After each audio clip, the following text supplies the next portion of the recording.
Hey folks, Troy Dooley, the Beachside CEO, and I hope you guys are having a rocking time. We are back at Maple Street Biscuit Company in Miramar Beach, Florida, and totally stoked about being home for a week. And then we head out of town to the Direct Selling Edge Conference in Dallas. And I noticed last night there are a few tickets left. So if you are in the Dallas area next week, you want to hang out, get together, I challenge you to show up. If you are looking to launch a new business, maybe you've seen some of the stuff that's been taking place regulatory wise, and you've been wondering, man, how does this affect the sales and marketing business? How does this affect internet marketing, direct sales, whatever the case is? The Federal Trade Commission covers all the industries.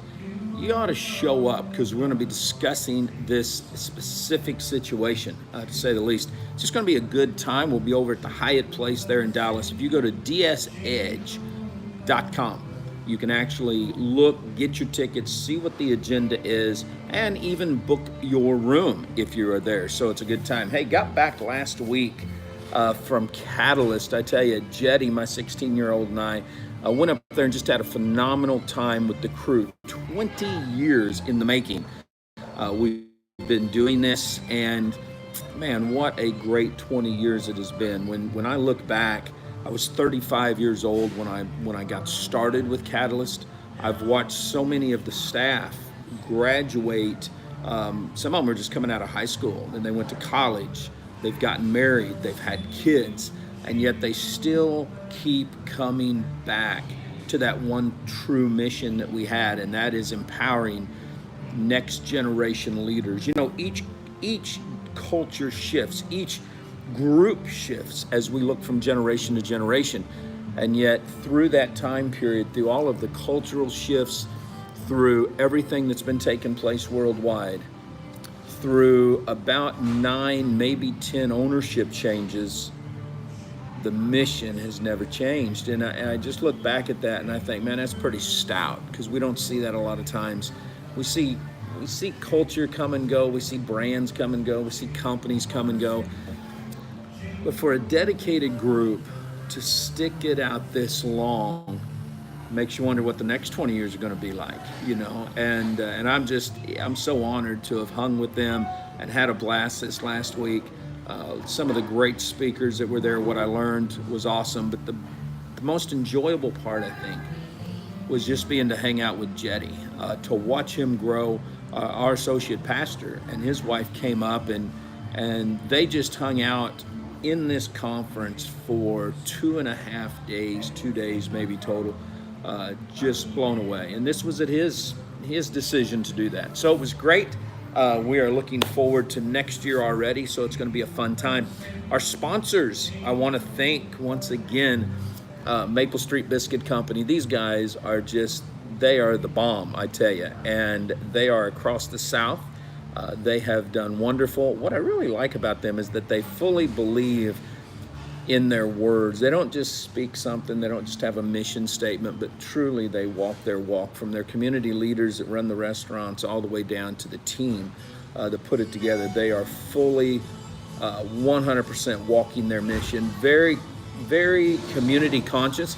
You guys know many times I talk about this. I make it very clear, we need to start with transformation and change in our local communities. If we're not starting there, there's no way it's going to happen.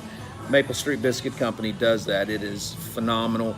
Obviously, Direct Selling Edge is a sponsor. I appreciate all of their support.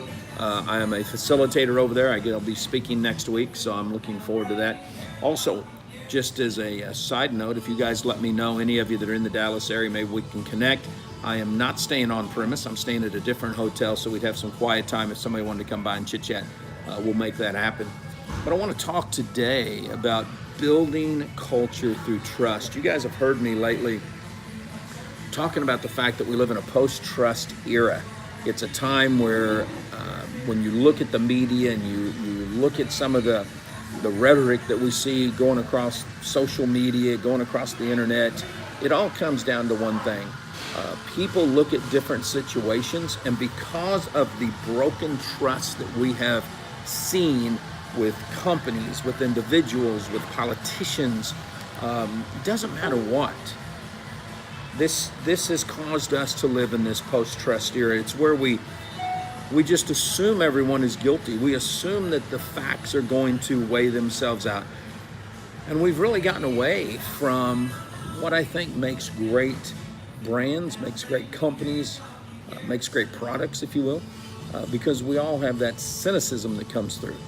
And today I want to look back, I want to look at a company that I think has, it's really been it's been the pinnacle of excellence throughout my life, at least. And I'll be speaking on this at the Direct Selling Edge, but I want to give you a taste of this because I believe that when you build culture through trust, and you make sure that you take these 5 pillars that I'm going to give, you start to build your personal brand, you can build your corporate brand, you can build product identity off of these 5 pillars. And number 1 is you need to define and redefine what your core culture is all about. What is your purpose? What is the purpose behind each product that you might be launching? And it's not something that takes a short time period. It's not like you can define your foundation. You can't say this is what our ethos is in just a matter of minutes or even in a paragraph sometimes in the beginning. I do believe you can narrow it down to one word. You could literally, if you focus hard enough, if you're digging deep enough, you'll be able to say, this is what we stand for. This is the solution we provide. This is the problem we solve, whatever the case is. But you have to take that first step. You've got to be able to define and redefine what you're doing. You've got to be able to define what the foundation is. And a lot of times people, you hear this is I think it's a fallacy that we like to use all the time. You'll see across the internet or you'll be at an event and somebody will say, hey, we're at a ground floor opportunity. Those scare the dickens out of me, man, because if you've ever been out west where there's been a hurricane, or not a hurricane, a volcano, you can tell I live at the beach. If you've been out west where there's been a volcano, a lot of times what looks like solid ground, looks like you're at the ground floor opportunity. If you step out on that, what looks like sand or dust, and you wonder, man, how did that get so flat like that? All of a sudden you hear cracks under your feet, and they could go into caverns, they can go into canyons, because as that molten lava hits the air and it starts to solidify, it's just a thin sheet that looks solid. And I think companies are the same way. They think they're at the foundation. They think they're at that ground floor opportunity when they haven't built the foundation they need.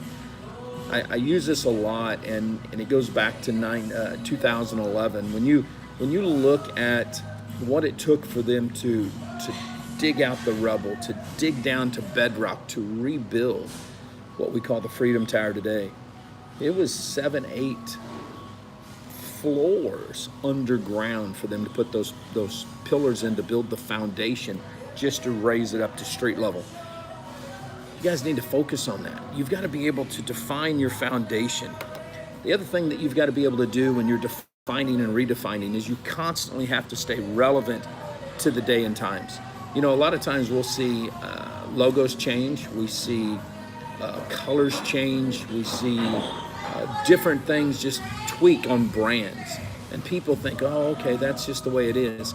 In the hospitality business, you'll see restaurants change their decor. They'll change sometimes the theme of the restaurant every 5 to 7 years, and it's because they want to stay relevant with the times.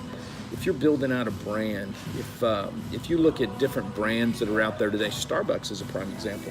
When you look at Starbucks, gosh, man, they've changed that Little Mermaid of theirs 2 or 3 times. They keep constantly moving forward. They changed just the other day, I think it was back in August, wiped out newspapers, inside of the coffee houses, and that had been a staple of theirs since the day they started. So you always have to redefine. You've got to stay relevant. You've got to know where you're going. Pillar number 2, and this is big. You have to empower through trust.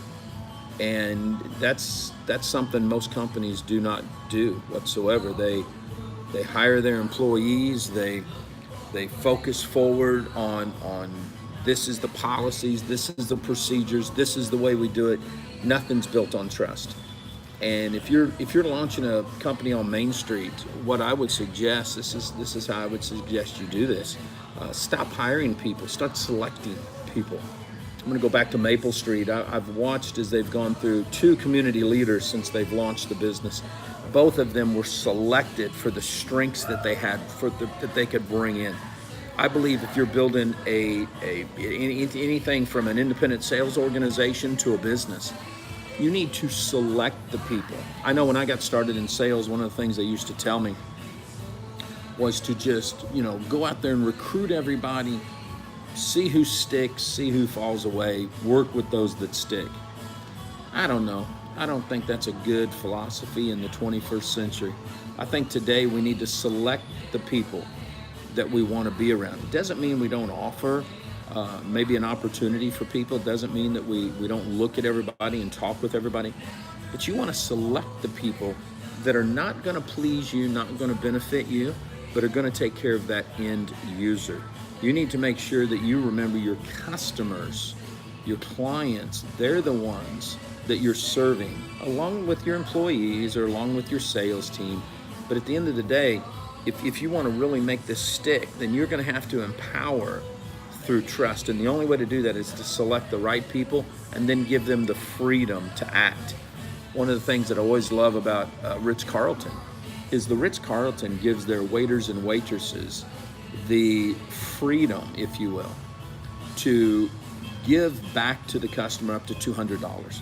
So if they're sitting in the restaurant and the coffee's cold and somebody's upset, they can replace the whole meal, not just a cup of coffee.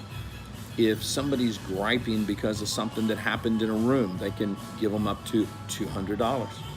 They trust and empower their employees.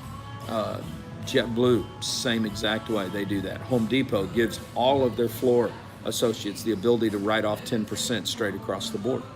So when you look at empowering through trust, when you look at the fact that you want to select who you're working with, not just go out there and hire a bunch of people, it all of a sudden shifts the end focus, which is always supposed to be on the customer.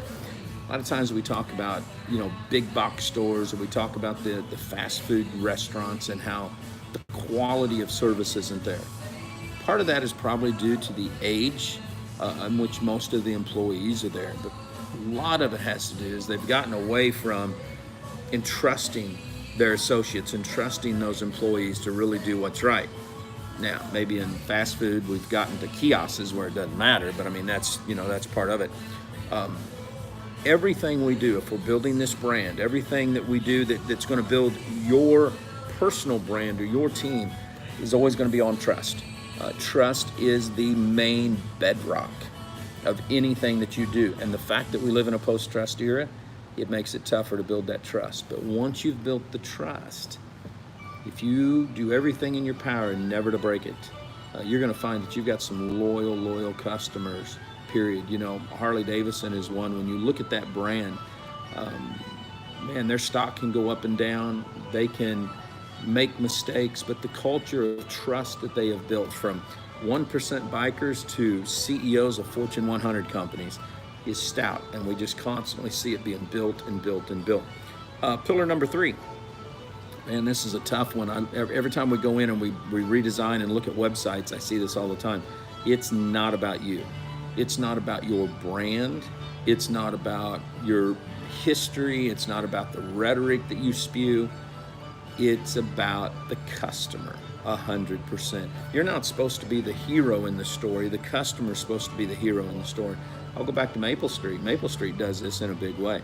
I mean, from the time somebody walks through that door, it's all about the customer. It's not about them whatsoever. It's about giving back to the community, giving back to the customer. Excuse me, because I've gotten to know the boys at Maple Street a little bit. I know when they're in town. I can see when they're in the store, but yet the average customer would not know, wow, that guy that just served me, that guy that just picked up those dishes is part of corporate. He's part of the founders. They don't see that because it's not about them. The greatest companies in history have focused on serving other people. One of the greatest brands I think out there is Disney. And here we are, gosh, man, 40, 50, 60 years after the death of Walt, and yet the company's focus has not changed. They are still focused 100% on serving other people. And you've got to be able to do that. It's the only way to really build that. If you don't focus on the customer, if you don't focus on the end user. Now, let's stop here for a second, because there are times when I hear company founders or I hear executives say, well, wait a minute, Troy, who is my customer? Is it the person I'm actually selling the product to? Or is it my franchisee? Is it my direct seller? Is it the person that's in between? Is it my resellers? Whatever. Everyone but you is really your customer. Whoever's in the food chain, whoever goes through that process, those are your customers, and you have to serve them right. Going back to Starbucks, and Starbucks may have really tapped this well, but Howard Schultz, when he started it, would tell the board, listen, if we want to see shareholder value rise, here's how we have to do this. Number one, we have to take care of our employees. That time, that meant giving health benefits to the part-time employees. Because he said, if we take care of the employees, they will take care of the customers that walk into those stores. That's the whole chain that's getting taken care of. So you guys have to be able to realize that it's not about you, it's about everybody that you serve. That's the key. Pillar number 4, you've got to deliver a wow experience. And I don't mean hype here. I mean that from the time somebody sees your brand to the time that they taste the product, to the time that they feel the results, doesn't matter what it is. It can be, you can sell insurance, cars, whatever. The experience that they have has to be more memorable than the product they just bought. Let me say that again. The experience that they have has to be more rememberable than the product that they bought. Think about this. Most of us don't have a uniqueness in the product. Everybody says that their product's better, that it's different, that it's going to do all this stuff. But then you go and you turn the channel, you flip the page, and it's another company saying the same thing. You've got to give them an experience they won't forget. Apple comes to mind. Apple has done this since the dawn of time. Every computer has given a personal experience. Every iPhone, every iPad, every watch, Apple Music, doesn't matter. And think about this.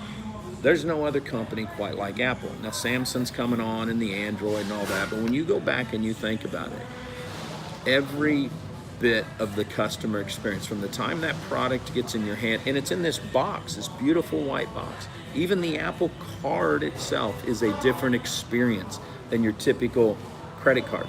So you have to wow those individuals. I'll tell you, a company in direct sales that used to do this just blew my mind because I thought it was awesome. It's a company called Vima. Vima, their colors were orange and white. So from the time that box left the warehouse, it had their name on it, it had their logos on it, it had their websites on it, it had everything.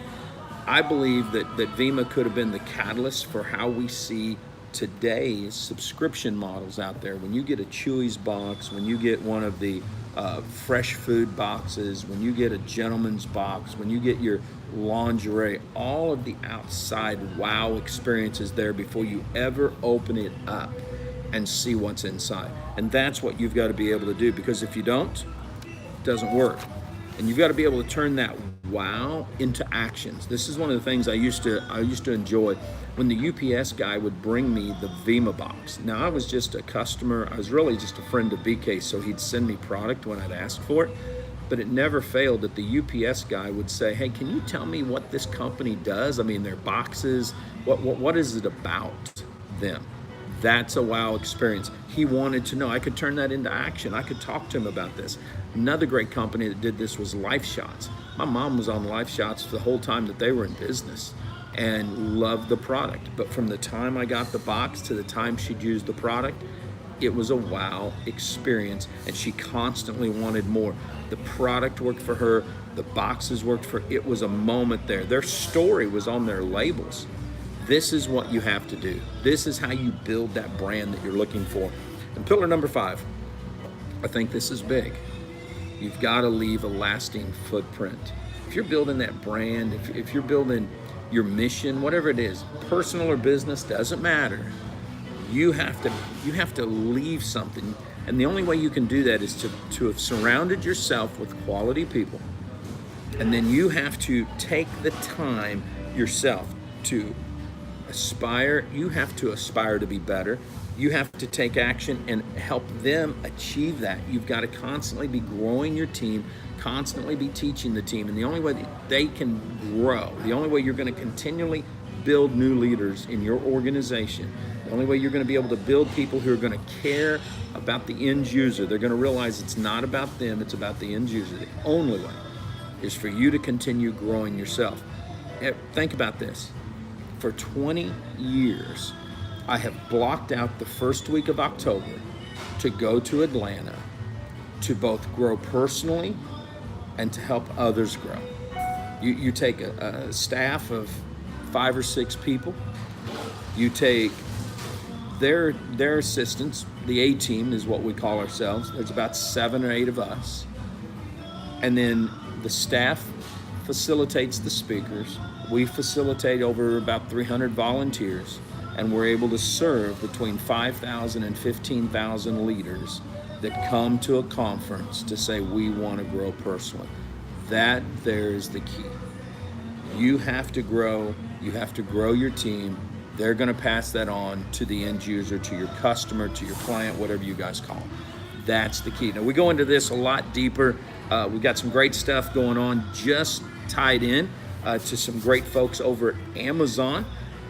We're not going to talk about it real big right now, but they are going to help us really push forward the podcast. This is a big, it's just great for us because we want to serve more people. They believe we can serve millions more. That's humbling in and of itself, but I'm excited there. The websites all go live this month. We've all been waiting for that, so it's going to be right after the Direct Selling Edge conference. When I get home, I think everything will be ready to go. And in the podcast, we relaunched the podcast 4 months ago. We've had over 900 episodes. 300 of those are still active, and now we've started launching all these new ones, both video and audio. So it's going to be fun. You can go look it up at your favorite podcast, Beachside CEO. Look up Troy Dooley, however you want to do it. But it's going to be a phenomenal time. We're looking forward to where it's going. So let me tell you, stay humble, stay strong, and you've been listening to a voice in Main Street America.